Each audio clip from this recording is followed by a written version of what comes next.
chainers, wherever you are in the world. This is Sarah Barnes-Humphrey with you today. Are you ready? Let's talk supply chain.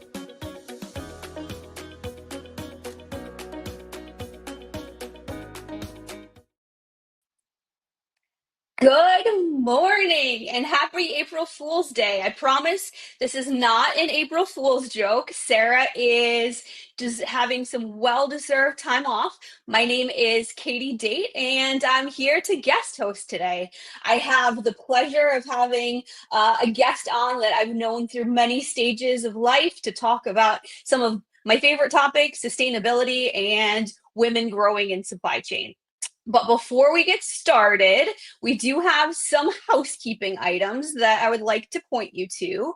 I would like to point you to our 2 episodes of the week, episodes 460 and 461. The 460 is Eric Downing, the Executive Vice President and Chief Operating Officer at Werner.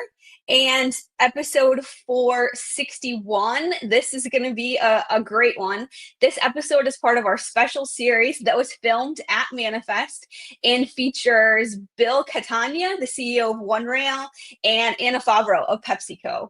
I'd also like to share with you some of our upcoming events that we would love for you to come to, both our in-person events at the JOC Breakbulk and Project Cargo Conference, as well as the Home Delivery World Conference. Next up for us will be the upcoming show. Sarah will be back on Wednesday, April 9th for Is Your Forecast Lying to You, featuring our friends at Manhattan. That is one not to be missed. So now that the housekeeping is over, I have the pleasure of bringing on my colleague and friend, Namuun. Thank you so much for being with us today. So maybe to Thanks, get Katie. started, if you just want to introduce yourself, share a little bit about yourself. Yeah, no, thank you for having me. I'm Namoon. I'm currently in Supply Chain Decarbonization at Amazon's Worldwide Sustainability team. I'd say my journey in supply chain has been quite interesting. I was actually born and raised in Ulaanbaatar, Mongolia, which happens to be the coldest capital in the world. And I think that background's given me quite a unique perspective on sustainability and supply chain challenges. So really excited to talk about that today. I currently live in Seattle with my 3 kids and my husband. But I've spent about a decade, I'm going to say 13 years almost in the US, traveling around the US. And yeah, in the supply chain space. So I started out as a management consultant, helping Fortune 500 companies optimize the procurement and supply chain operations across heavy industries like rail, steel, construction. And then from there, I moved into more operational roles in the consumer goods industry, where I led sourcing strategies, supply chain operations, and here I am now. I think really with my main focus on transportation, optimizing the network for carbon emissions. So decarbonization, I should say, not for increasing, but decreasing carbon emissions. So that's a little bit about me. Yeah, absolutely. So, one thing that we always do on Thoughts and Coffee is we have our guest share just a quick little market insight from your little slice of the supply chain world. So, I would love your quick little market insight. Sure. I mean, since we're talking about sustainability, I thought it'd be best to talk on that in regards to supply chain sustainability. So, I think what we're seeing lately, and I think it's increased over the past years, is industry-wide collaboration. That's been really creating real impact, right? So, for example, shipping, right? We're seeing major companies teaming up to create zero emissions shipping corridors, aiming to cut maritime emissions by 50% by 2030. In manufacturing, we have the First Movers Coalition, committing billions to buy low carbon materials like green steel and sustainable aviation fuel. And in fashion, we have brands in the Fashion Pact that are working together to reduce water use and cut textile waste through shared recycling programs. Training is also a key focus, where programs like Supplier Locked are bringing together like industry leaders to train thousands of suppliers on how to measure and reduce their carbon footprints. And so I think all of this is really showing that partnerships are good for business, but also it's sort of the new norm We're in this together, and the future of sustainable supply chain isn't a competition. It's about, collective action. Yeah, I couldn't agree more. The key word that I got out of that is collaboration, and collaboration across the supply chain, I think is so important, and sustainability particularly is such an important piece of that. So thank you for that insight. And now we'll move on to the weekly poll, which was very divisive on LinkedIn. Music is always something that it seems like people can't agree on. And for me, the Mm, most interesting part of this poll was the comments. I mm. voted for "Don't Stop Believing," but I don't know. What about you? I have an other vote. So I was trying to think of something that also was related to Earth Month and like sustainability, and so maybe I was a little biased from the get-go, knowing that we were, going to be talking about this live. So price tag is the one that I had sort of popped in my head. I don't know if you Jesse J. The other one was "Here Comes the Sun" by Beatles. Is just sort of uplifting, and it's almost summer, so those are the two that I think our team would enjoy in the office. No, that's great. I'm a huge Beatles fan, Yeah. and here in the Northeast, we've had nothing but rain and no sun. So I could take a little "Here Comes the Sun." Yep, same. So Seattle, as you know, winters are rainy, so yeah, we're ready yeah. for fun. No, totally. Okay, so I would love to get into the articles that we shared from the Mhm. audience. I'm loving to see all these comments. I don't know if you've seen, we have people from Pakistan, we have people joining us from the West Coast, That's so awesome. Ethiopia. So Cool. it's really great to see this wide ranging audience, and I think it's a testament to supply chain and Mhm. sustainability, how global it is. Yeah. So, to Uh, get started, we'll talk about your blog. So, it was to the mom applying for grad school. And this, for me, I read it at a time when I was a brand new mom. mhm. And there's so many messages from this that really stood out to me. But one of the big things is that in this unlikely time, you are able to find your calling to supply chain and to sustainability specifically. So, if you can share for the audience a little bit about that journey.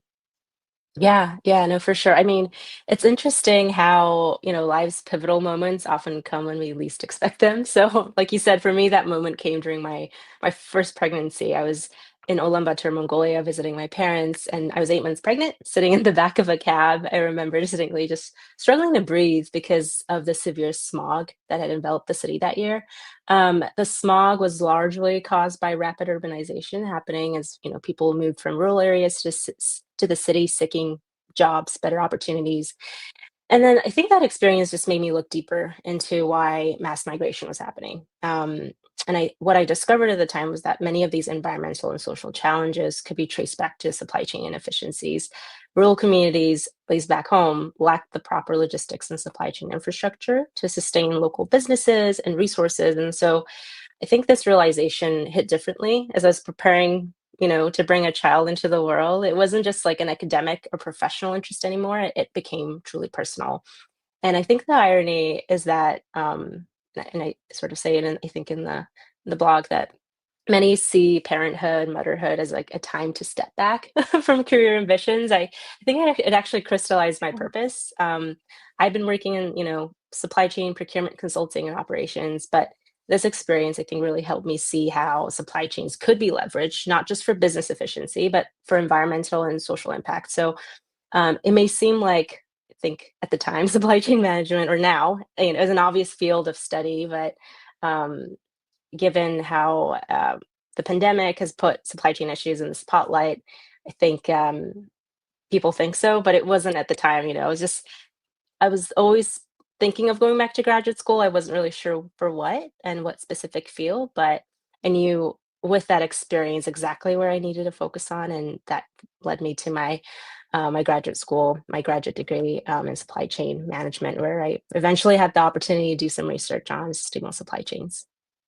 Um, yeah, and I guess another thing maybe just to note there is um, I actually think personal concerns, maybe of something that bothered you or your child or your family, could actually turn into something, right? And really become more of a calling. So I always say, like, pay attention to those things. Like, what are some things that your gut's telling you, or some things that you're just naturally drawn to or interested in? And I think that's exactly what happened for me.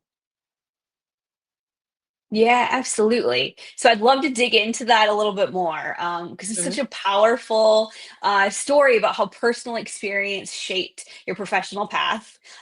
So some people out there know we met while you were at MIT, Mhm. and at that time you took a significant step outside of your comfort zone to pursue a graduate degree at MIT. So I'm Yeah. wondering, is there any advice that you would give to other mothers who are considering to make, a bold move in their career or education, especially in fields like sustainability, which can seem, kind of daunting?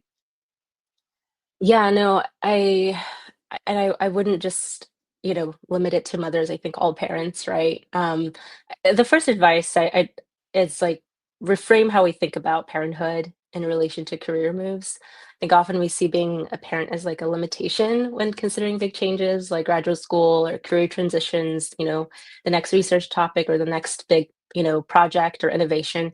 But in my experience, I think parenthood has actually given me strengths I didn't know I had.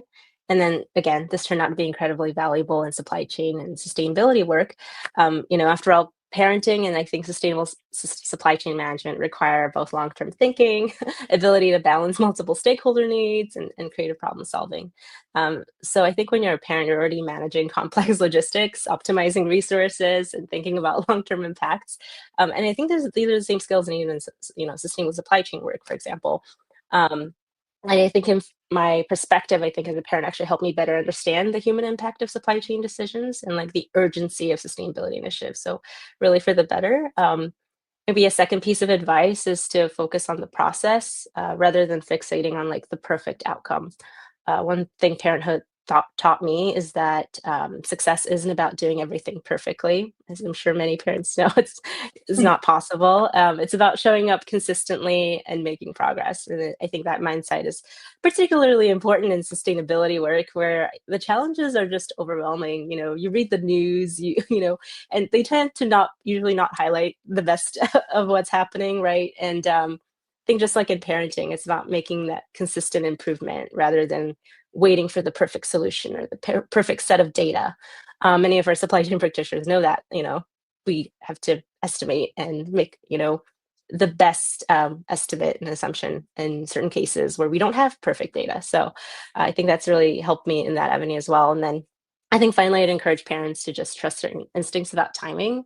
There's never a perfect time to make a bold move, um, whether it's like entering the supply chain field or focusing on a sustainability project or initiative in your company. I think if you feel drawn to the work, it's worth paying attention to. And the field needs diverse perspective. And I think parents often bring unique insight, mothers and dads especially, about resource management, efficiency, long-term sustainability. I think insights that really come from our daily experience. And so, but I also want to preface, to be honest, I'm learning to take my own advice. There are plenty of days when I just need to remind myself, like, of these perspectives that I'm just sharing. It's definitely easier said than done. And I think I found myself just returning to these mindsets and going back to that blog post sometimes and be like, oh, yeah, I said that. And that really helps make, the challenging days more manageable. Yeah, no, Yeah. it's definitely something that I'm working on, taking more of my own advice Yeah. and taking to heart more of the things that I tell everyone else. So it's always good to have those types of things, in Yeah. writing so that you can go back and explore them. So I'd love to Hmm. pivot a little bit. We're currently in Earth Month, the Yeah. first day. I'm curious, how has your perspective on sustainability evolved since that moment in, and I'm going to mispronounce this, Ulaanbaatar, to your current You work? got it. Yeah. So, how do you see the role in supply chain management in addressing global environmental challenges that we're highlighting during this month? Yeah. Um, It's interesting to reflect on this evolution in a good way, right? I think that moment in Ulaanbaatar, you said it really well, by the way, opened my eyes to how interconnected these challenges are. What seemed like an air quality issue is actually tied to rapid urbanization, which is itself a symptom of like inadequate supply chain infrastructure in rural areas. They're all connected, right? And I think the systems level understanding has really only deepened as I've progressed in my career. When I first started in this field, I thought sustainability was mainly about reducing emissions from transportation or using less packaging, recycling, right? But now I see it as something much more fundamental. Supply chains aren't just about moving goods from point A to point B, they're about how we use resources, where we source materials, and how we can redesign entire systems to become more sustainable. So it's fascinating to see how the field has evolved, as I've kind of grown in this area. Sustainability has moved from being a nice to have to a core business imperative. And I think, well, Earth Month is a great time to highlight these issues. I think what excites me about working in supply chain is that we have the opportunity to drive sustainable practices every day of the year. And companies are increasingly realizing that sustainable supply chains are often more resilient and more efficient in the long run. Great. So the article that's on the screen, this is from when you were at MIT, and Mhm. you researched the trade-offs that companies face when trying to reduce their carbon footprint while also maintaining high service levels and controlling costs. Can you Mhm. share with the audience some of the key findings from this research that may Yeah. surprise them? Yeah, let me just maybe provide some context first for those who haven't had a chance to read it. And I think you did a great job also providing some context. So our research tackled what's called a green facility location problem. I think all our supply chain peeps out there probably have heard of facility location problem, but the green part of it is I think what's interesting and new. So it was on a middle mile transportation network in e-commerce.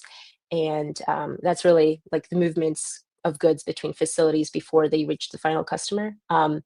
We used mathematical modeling to create what's known as Pareto frontier of like thousands of scenarios, which essentially mapped out all the possible optimal solutions where you're trying to balance multiple objectives of carbon emissions, cost, and delivery time. I think what made this research particularly relevant was that we were trying to answer real world questions like could companies feasibly meet their global emission reduction goals? Would traditional solutions like intermodal transportation or renewable energy be enough to meet those goals? And then what would the trade offs look like? So one of our most striking findings was that business as usual, so simply that just simply won't get us there. Companies won't reach any of their science-based targets if they continue with traditional approaches. I think this sounds obvious, but I think having the data to prove was critical. What surprised many was that even traditional solutions like intermodal transportation or purchasing renewable energy alone weren't enough on their own to significantly decrease carbon emissions. And our research showed that to meet science-based targets, companies need to make a dramatic transition, and specifically moving to 100% alternative fuel transportation in their vehicle mix. And I think this is where it also got interesting. Well, the transition does come with trade-offs. There weren't as severe as many might expect. We found that for the network we studied, the increase in variable cost was about 30 to 30%, 33%. And then the delivery time increased by only 9% compared to current practices. So these numbers are significant, but they're not insurmountable. Especially when companies take a strategic approach to implementation and it's across, over multiple years.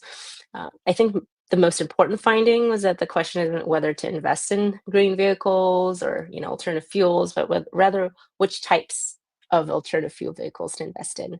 And then, based on your specific priorities, if cost is your primary concern, you might focus on infrastructure for long distance electric trucks and rail.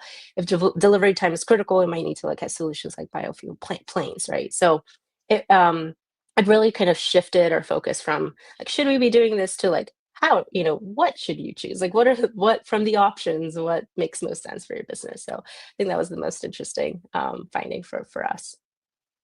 Yeah, that's great. And Yeah. this is just my little shout out to the MIT SCM program, Yes.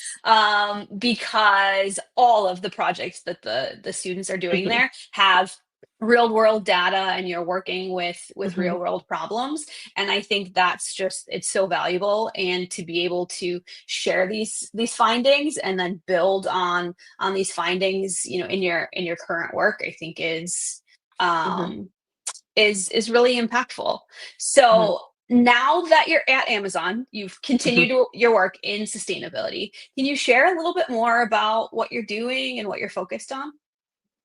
Yeah, definitely. I actually have had the opportunity to work across different aspects of supply chain sustainability, I think at Amazon. So from sustainable packaging initiatives to network design optimization, and now I'm really focusing on supplier engagement for decarbonization. I think particularly I'm working on enabling procurement so that they can better support our supplier partners in driving decarbonization in our supply chain.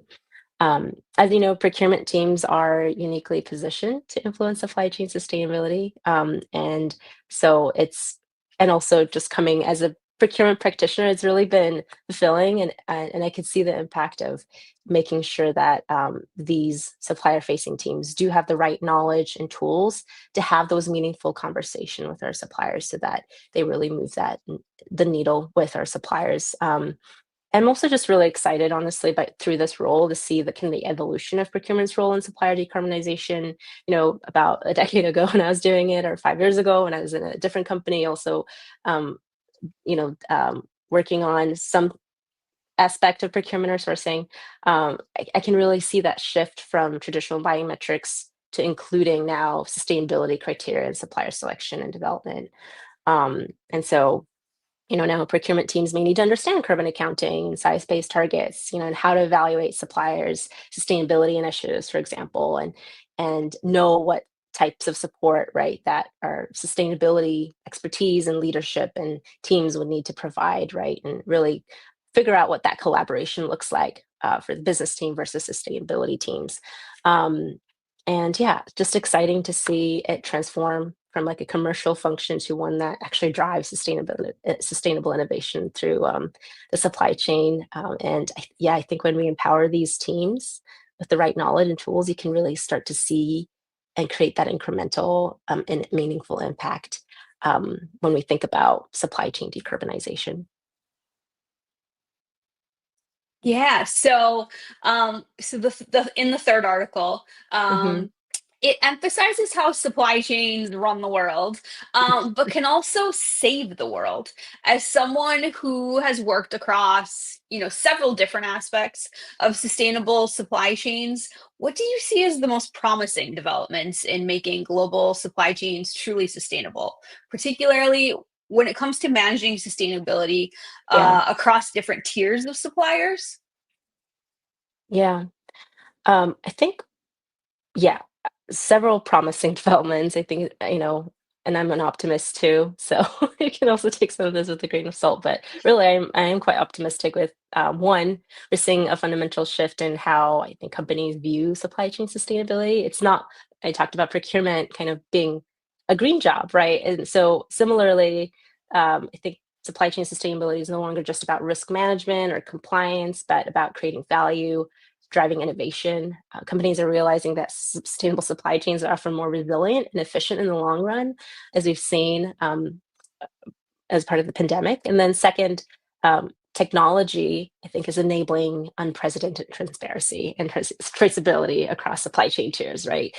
The article delves a little bit into it, but the visibility is crucial because we discussed earlier about emissions, and I think the article touches upon this, but often around 80% lie in the supply chain. So better data analytics are helping us understand and address sustainability challenges at their source. And then third, I think particularly exciting, we're seeing more collaboration. I talked a little bit about this during our market insights segment. But yeah, collaboration across industries between competitors. Companies are realizing that no one can solve these challenges alone, whether they're sharing best practices, jointly investing in green infrastructure, or creating common standards for supplier sustainability. I think this collective action is going to drive systemic change that we need in all of the tiers, right? Because sometimes my tier one, maybe your tier three or your tier two, and it can really depend on our category and our industry. But systemic change, I think, is really what we need. And then think maybe the most promising is the evolution in how we engage with suppliers. Instead of just imposing requirements, most companies are taking a partnership approach.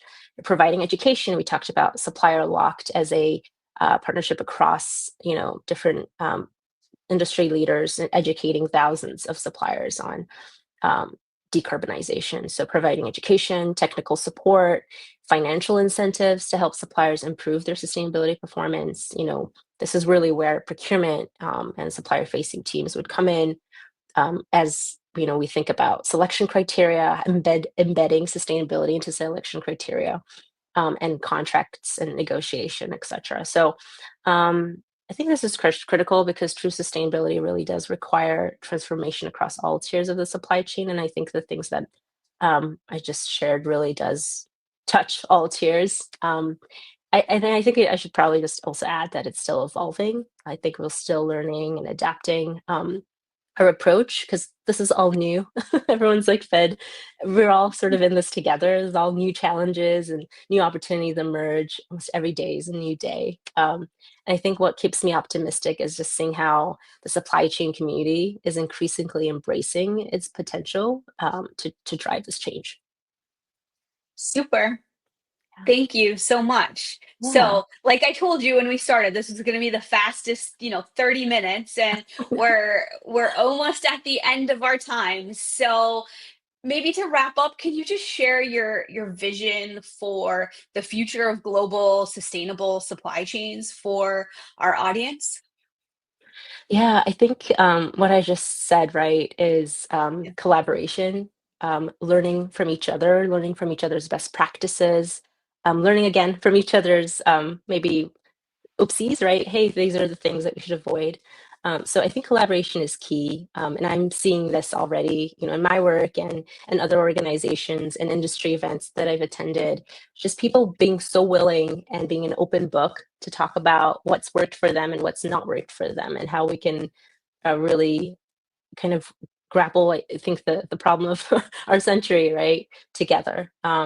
So I just want to end it at that. Like, I encourage you all to not be a lone soldier. Go out there, go participate and be part of groups, be part of communities that are working in this, maybe the specific subject, a problem that you're trying to tackle in your day to day. And yeah, I think you would just be surprised at how much people are willing to open up and share about their experiences, but also how much you are able to provide and give and reciprocate. So that's what I'd encourage the most. And I think that's what I love about this podcast, but also about what you do, Katie. I think your actual day job of getting people together to share experiences and best practices, so we're all moving forward together, right, and not leaving anybody behind. Thank you so much, Namoon. It, Yeah. as always, is a pleasure to talk to you. You are so inspiring and so kind and insightful in how you motivate people into sustainability. And like I said, just a true inspiration. So thank you for your time and for being with us today. For all of the listeners out there, thank you so much for joining us. It was great to see such a global audience from all over the world joining us. And I remind all of you to check out the upcoming episodes of Let's Talk Supply Chain and Thoughts and Coffee, as well as join Sarah at some of the live events that she will be at in the future. With that, I thank you all and wish you a fantastic day. Awesome.